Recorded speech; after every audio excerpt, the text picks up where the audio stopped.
Hey love, welcome back to another video, and today I will be in the comments. So if you've asked questions or anything like that, something that needs further explanation, I will be doing I guess videos answering your questions. So I'm in the comments. Alrighty guys, let me pull up the comments. Gotta enter the password. Okay, so I'm gonna pull up the comments. I had somebody ask, let's see. If you have asked a question and I have not responded, y'all, I have a lot of questions, a lot of comments that I have to respond to, and I like to respond to everybody's comments.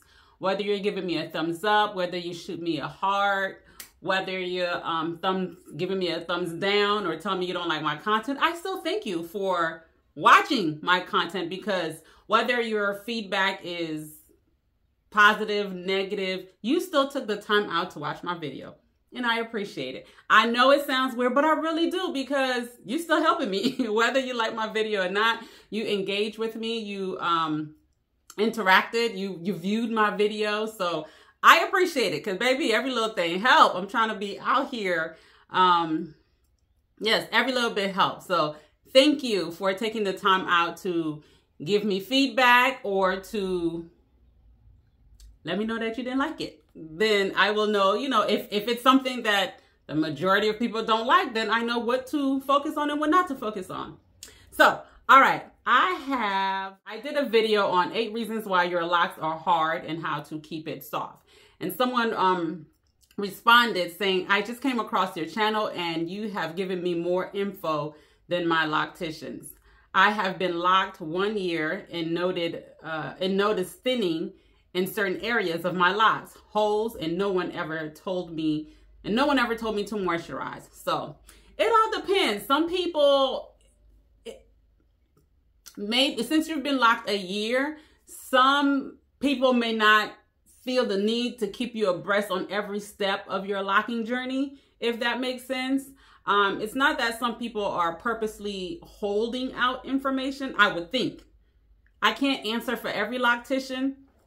Some people just, you know, if they have been doing it for a while and they notice that there's some things that's going on, but know that it will eventually rectify itself, they may or may not mention it. It all depends, and it depends on the type of client you are. I know if I have a client who's like OCD about their locks, I'm going to give them information because I don't want them to go do something else or go to YouTube and then come back with a lot of stuff going on because they don't listen to somebody who did something to their locks and they thinking that, you know, it will be beneficial for their locks when it's not. So by nature, I like to inform people and I like to educate, but that's not everybody. So all I can say is be gracious, extend grace to your locticians. And just ask questions if you're unsure, because some people just, you know, assume that you know, because there's so much information out there on YouTube. So they might assume that you know, or they just might just be in the groove doing their thing and fixing as they're going, because as they're, you know, doing your hair. So I don't know. I can't speak for every loctician, but moisturizing, when it comes to moisturizing, I feel like some locticians are like, yay, moisturize, and some are like, no, stay away. So it all depends on the type of loctician that you have. I'm big on moisturize your hair. Now, there are certain types of things, products that you can or cannot use, and I do specify to people what's best to use, but moisture, okay? Moisturize your hair. You mentioned about, you notice some thinning. If you notice thinning, ask questions, because sometimes some locticians may not even truly understand themselves what is going on with your hair. You have to understand not all locticians are cosmetologists, so they're not going to go into the detail and breakdown of your hair. So that's something to consider too. You mentioned holes in your locks. Now it might be, sometimes it might be the pattern of the locking technique. I remember when I first started doing locks, Sisterlocs in particular, I had clients that came to me and some had like apparent holes throughout their entire locks. And I thought, why does it look like that? But then realized that it is the pattern that was used some patterns in the Sisterlock technique purposely create holes. I personally don't like that pattern because I don't like anything that's going to purposely create holes. But you do have some patterns with the Sisterlock technique that purposely create holes to allow the hair to move and to do whatever it needs to do with a specific curl pattern. So if you're someone with a really loose curl pattern and you see, you know, little holes throughout your locks, because then it's the technique that is being used to allow your hair to do what it needs to do. If that's something that you have consistently throughout your locks, then it's not the loctician. It's the technique that they're using that they were told to use for that particular hair type. Now, like I said, I'm not in a box type of person, so I do what's best for me and my clients, okay? So, and like I said, so when it comes to moisture, some locticians are yay moisture, some are no moisture. I've had people commented on my videos like, that's a no-no. You oiling the scalp. You spraying the hair with a conditioner. That's a no-no. I've been doing this for a minute now, and if you're using the right conditioners, you won't have any problems, okay? I don't use cream-based conditioners on my clients' hair. I use lightweight, water-based leave-in conditioner that is not going to slow down the locking process. That's not going to affect the locking process in any kind of way. So it all depends on, you know, what your loctician's method. Okay, so I hope that helps. Okay, another comment. Let's see. All right, so this is a comment from a video I did, the in-between. Okay, so you guys know my sister cut her locks. So I did a video on what she's doing with her hair in between the whole transition period. She got braids in her hair and so forth. So someone mentioned, hey, Pauline, you mentioned in the video how your sister wanted a more consistent lock size throughout her head. Can you please make a video discussing the reasons why some people have thin and thick locks on the same head? I noticed that as my locks are maturing, some are much thinner than others. Some became thicker over time, while others stayed thin. I had them professionally installed by a wonderful loctician, and my grid was perfect when started. I'm only a year and a half locked and have been noticing these changes within my individual locks. When I first started my journey, they all appeared roughly the same size, but over time they are changing. Okay, there's a lot there. Okay, so you've been locked for a year and a half. So you could possibly be dealing with some bunching. So that's why you notice some are thicker than others. So if you have bunching, and bunching typically happens with people with a looser curl pattern. So if you have bunching, you may experience some locks thicker than others. If you have a tighter curl pattern, you may not experience as much bunching. You may not experience any bunching at all. So it all depends on your curl pattern, what will determine the outcome and the different characteristics that your hair will have, right? So you might have, so although we aim to do consistent parting size throughout the whole head, when you locks around the perimeter typically will be smaller than locks in the crown. Reason being is hair around the perimeter is thinner. You have less hair. The density is lower.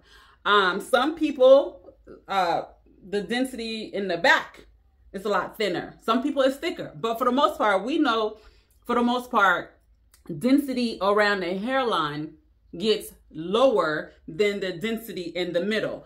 If you're dealing with hair loss, tractional alopecia, if you're dealing with some thinning in the crown, that density is going to be different from the density on the sides, like the inner side, not the hairline, the inner side and the back. The density is going to be different. So if you're having breakage and you lock your hair, you're going to have,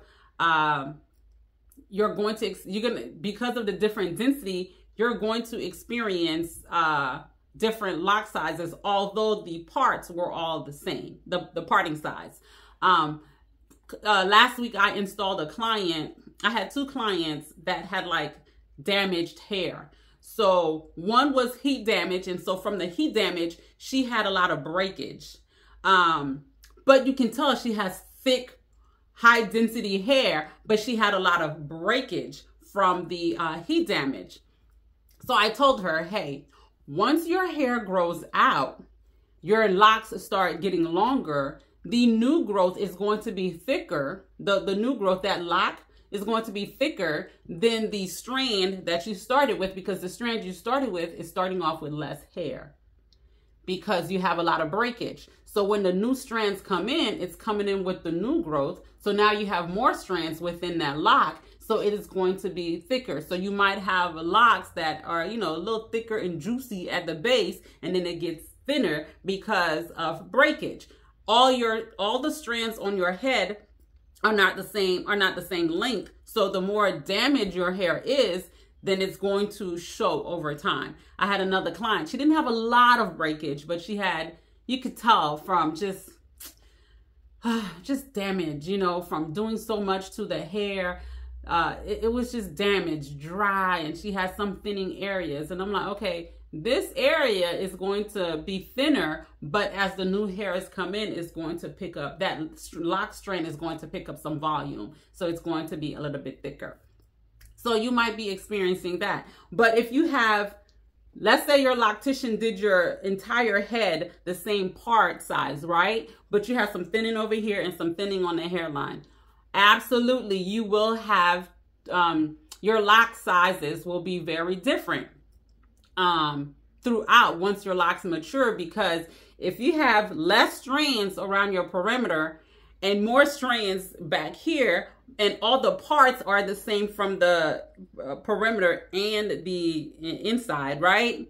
That lock on the inside that has more strand is going to be thicker than the lock that has fewer strand on the hairline, right? And the locks, if you have thinning on the crown, I have some clients that have thinning in the crown. So that lock is going to be skinnier than the locks in the back because you're doing all the same size. So although the parting size, we're just focusing on the part, although the parting size is the same, it does not have the same amount of strands of hair in each lock. So therefore you're going to have different size locks. And if you have Sisterlocs, they pretty much train you to do the perimeter small, and then it gets larger towards the middle. So your perimeter will pretty much be smaller than the locks in the middle, because the locks in the middle are typically thicker. So I know some people comment on the locks that I do. People tell me all the time I do my locks, Sisterlocs, really small. And it's because, one, there is a size requirement for Sisterlocs, and not everybody followed that. And I'm not trying to bash anybody, but if you're going outside of the parting size, then it's really it's going to look bigger. And that's why some people's locks that are, you know, supposed to be Sisterlocs aren't looking like the size of Sisterlocs, especially if you have high density coarse hair and someone goes outside of the parting size that you need for Sisterlocs, is going to be a lot bigger. So I typically try to stay consistent throughout. I know what they said, but like I said, I do what's best for my client, and I make adjustments based on your hair.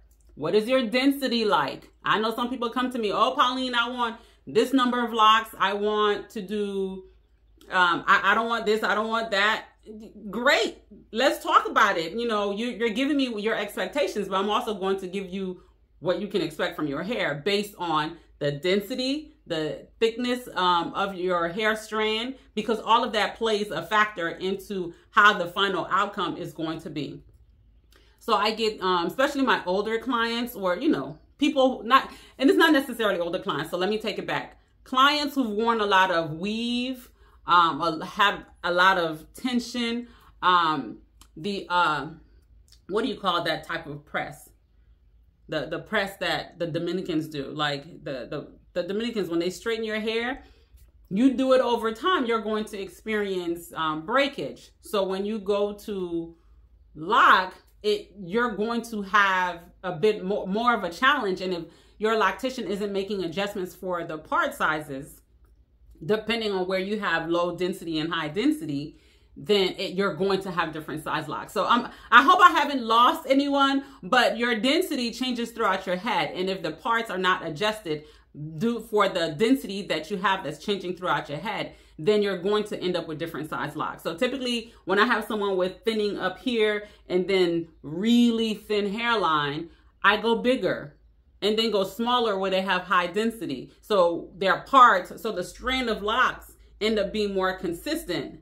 Although the parts aren't the same size, but I'm not going drastically different where the parts are like drastically like, whoa girl, you got some big locks over here and then some small locks over there. No, I still make sure it's close enough, but you're going to have consistent lock sizes.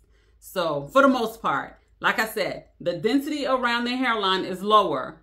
So your locks around the hairline is going to be smaller. But now if your density throughout the middle is consistently the same thickness or whatever it is, and then you have in that same area some thick and some really small locks, the parting is off from the jump. The parting wasn't consistent. So if you have your hair, the density is for the most part consistent throughout, but your strands of locks are still off, it's the problem lies within the parts. The parts weren't consistent. All right, let me make sure I answered the complete question. Okay, let's see why some locks are thicker on the same head. Okay, so I think I explained that. And when your locks are maturing, I did mention bunching. Some locks, if you have loose, if you're starting off with relaxed hair, heat damaged hair, and it's straighter, and you're not putting your hair in a protective style to minimize the bunching, you're going to have bunching. So you're going to end up with fat ends, and depending on how much hair that's loose, if that entire thing bunches, then you know you're going to have thicker locks, especially midway of the lock. Now some people, if you started off with extension and it wasn't done correctly, it was too much hair for the strand of for your hair, you're going to have thicker, the extension part is going to be thicker than the lock at the base, right? So that's something to consider as well. Okay, so I think I've answered all your questions. All right, I think this video is long enough. I will come back with another video within the comments where I'm answering more questions and just getting back to you guys. So thank you for the questions. Thank you for engaging. If you are a loctician and you need help with density, understanding, your client's density, the thickness of the hair, the porosity of the hair, and how all of those hair characteristics affect the locks in the long run, I have a lock course. It's called Lock Theory. I have a lock course to help you with that. If you need help with parting, I have a course to help you with that as well. It's called the Gridlock course. So all of those things make a difference, when it comes to the locking process. So it's not just about starting your client off and you're like, yay, this looks great, we're good. But if you don't understand hair and how hair function, then you're not going to understand how the hair is developing. It's going to develop over time, and you're not able to properly assist your client with how their locks are developing, okay? So if you need help with that, I have tons of courses helping you with the process, okay? So I think I've answered all the questions that I intended to answer, and I don't want this video to be too long because I know I can be a little winded. I'm sorry, okay? But I just like to be very detailed as possible, and I want you guys to understand, and I want the journey to be beautiful for you guys. So whether you're a loctician or just an individual viewing, I just want you to have a beautiful journey. In any way I can help, I'm here to help. So, all right. See y'all next time in the comments.